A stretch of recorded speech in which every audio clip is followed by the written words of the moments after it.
George Cavasilas es un contactado que explica en sus entrevistas que ha tenido una gran variedad de experiencias, viajando a través de dimensiones del universo y el redescubrimiento de lo que es la vida realmente en este planeta, adquiriendo información sobre el proceso de ascensión, la transformación del ADN a la del Homo Illuminus o Human.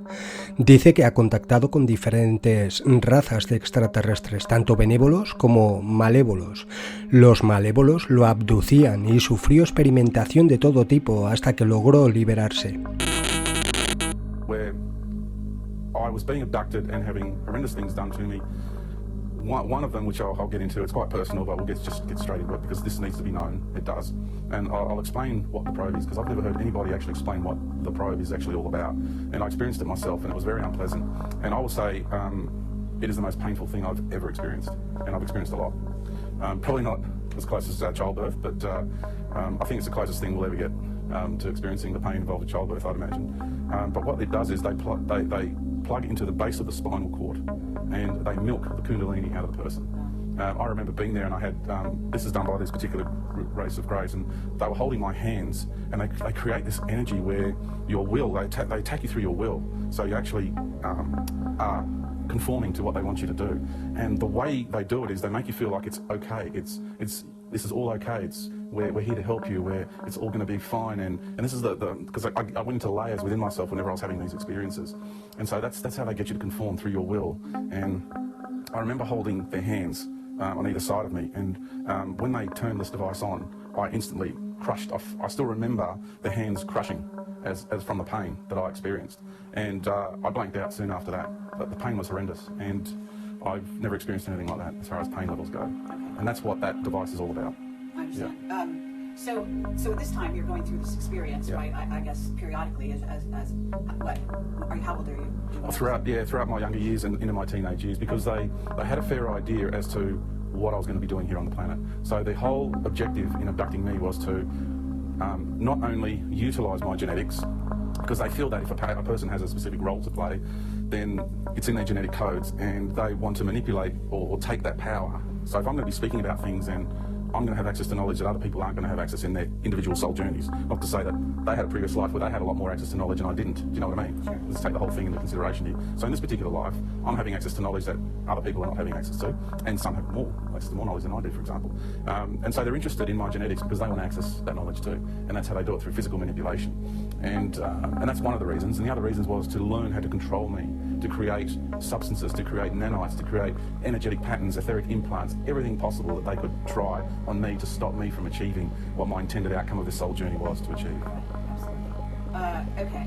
I have to say there is also another thing that they're doing, which is they're obviously feeding off of it. Yes, they are. Yeah, that's what they're using it for. They're feeding off it. Yeah. Okay. So at that point, you're going through this experience, and then could you describe how you got away from this, how you moved out of that? The way I got out of it was by actually acknowledging them and actually thanking them. I got to the point within myself where I was there in the ship, they were around me once more, and I just looked at them and said, it doesn't matter what you do to me, I will always love you.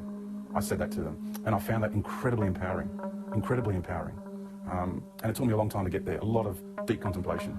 You know, I spent a lot of time, a lot of years with chronic fatigue and fibromyalgia as a side effect of all the things that they've done to me. And I had a lot of time to contemplate, and it really helped me. It helped me to reach deeper within myself, because there I was, I lost my family, I lost my wealth, my health, my everything on this level of life, and I was just left there. And I was having all these horrendous experiences, and I knew that I couldn't turn to anybody. I tried turning to certain avenues, and if you go to your doctors or UFO groups or anything, and even UFO groups, my case was unusual. They couldn't help me. It was just too far out there for them. And I'm not putting them down because they did the best they could, but my case was just too out there for them, and they couldn't help me. Nobody could help me. Went to healers, went to everything possible, and there was no one that could help me. And then I got to the point, sorry to cut you off, I got to the point where I found within myself that it was only up to me. Only I could help me. So I got deep enough within myself to re-empower myself from within. Okay, I understand, but how old were you at this time? When I got to this really good knowing, it wasn't that long ago. I'd say it was in the last about 6 years ago, when I really started getting to that.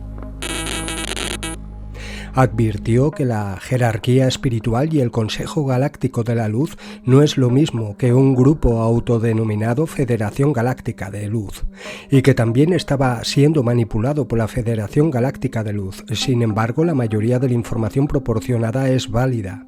too humble, you're creating a positive imbalance because it's all about balance now. We've got to rebalance the scales, and we've got to know how much of what energy to actually implement and express. And if you're going to be too humble and too humble, and you're too withdrawn, and your light is not shining. So what we've got to start doing now is we need to now pat ourselves on the back. It's time for acknowledgement, because through this process we're actually reclaiming our sovereignty. And there's this really interesting notion being propagated throughout the New Age movement especially, and has been throughout religion, that anybody claims anything is egotistical, is arrogant and all that. Well, the first thing I want to say is those ascended masters claiming that they have the righteous path, they're the arrogant ones, all right? I'll get up and say that, and I've said it to their face. I had Lord Sananders, manifest in my bedroom and try to shower me with love and light, and I told him to go and get lost because he's an imposter, right? Because a true Christ will never behave the way he's behaving, right?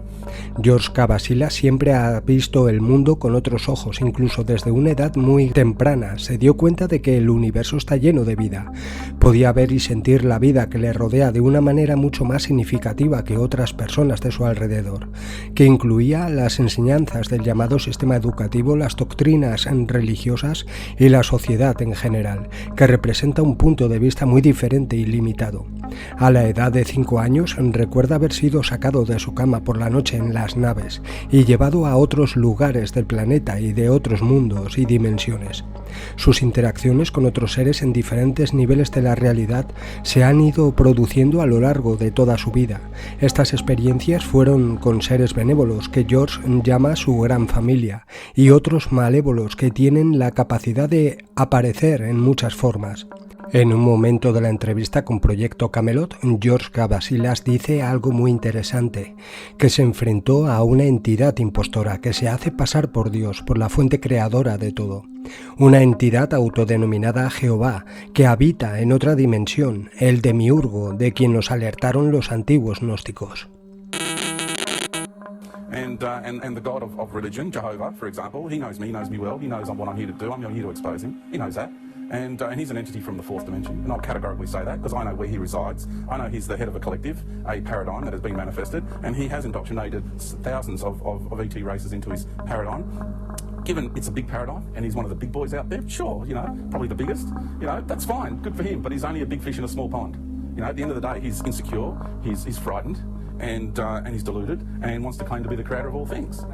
I'll stand and say it in front of him. I've done it before and I'll do it again. I've done it with other aspects of myself in other time frames, in other life cycles. You've done it, I've done it, we've all done it. That's why we're here. You see, we knew he was, that higher aspect of ourselves, we knew he was going to take control of this paradigm. We actually contracted him to do this from way back, from way higher, okay? So we don't have fear with this when it comes to this being. This being fears us, okay? And so the time has come now to reclaim our sovereignty. So we've got to acknowledge ourselves and also understand that we're the ones that had the courage to be stripped of everything, to be totally vulnerable to his program, whereas anybody that works for him does not have that courage, okay? So we're the way showers. We walk the path of the brave. These other beings don't. They can sit there all high and mighty with all their connectedness and all that, but at the end of the day, we're the ones that are the brave ones. E incluso habló del Anticristo que está manejando la Iglesia. Because it is literally a flesh and blood ritual. Because the modern day priesthoods are no different to the ancient priesthoods who used to do their blood sacrifice and rituals in the church. And so in the modern day priesthood, you have the flesh being the bread, you have the blood being the wine, and it's disguised really cleverly, it's become more sophisticated, but at the end of the day, it's a flesh and blood ritual. We don't need to perform a flesh and blood ritual to actually integrate with the Christ. We already have the Christ consciousness within. So why are people performing these flesh and blood rituals on a regular basis all around the world? And who do they serve? Who are they connecting with really when they perform these flesh and blood rituals, when they get down on their knees in a subservient manner, begging for mercy like some subservient slaves? So the Vatican is not run by anything from the true light. The Vatican is actually run by the Antichrist. We are in a dualistic realm. So if there's somebody that's claiming to be God, then obviously that is not the true God. If there's going to be a being that's going to claim to be Christ, then obviously that's going to be the Antichrist. The Christ of the church is not the true Christ. In all of my travels, I've had a lot of interaction with Christ consciousness, with my Christ consciousness, with our, I look there because we all have it sitting here located in our beings, which is a fractal of the sun out there. And so when you had the sun being the expression of the masculine expression of the universe, walking this earth as came as Buddha, as Jesus, as Krishna, it is that same consciousness, whose identity has been stolen and hijacked, by the way, by many groups and occults and everything, and have also portrayed a more undesirable image. So when it's so clever, this plan. They have managed to drive a wedge between us and Mother Earth, between us and the sun, the consciousness that is this solar system, who are the two beings that are facilitating our very existence here, okay? And the way we incarnate too, how does our essence get here? To understand that flow, to understand that our essence is, and I've diverted a bit, but it'll come back to the crucifix and everything, but our essence comes in for the core of the galaxy, we merge with the consciousness that is this galaxy. If we're going to incarnate into a realm, we merge and we become one with the consciousness that is that realm. We need to calibrate our essence with the vibrational patterns of that realm, that reality, that paradigm. And so we actually have a part of us that's at the core of the galaxy with the consciousness of the Milky Way, which is an aspect of the Divine Mother, the Divine Feminine. And then our essence flowed down these rivers of life, like the spiral arms of the galaxy, and then our essence went into the core of the Sun. We became one with the core of the Sun. We still have a part.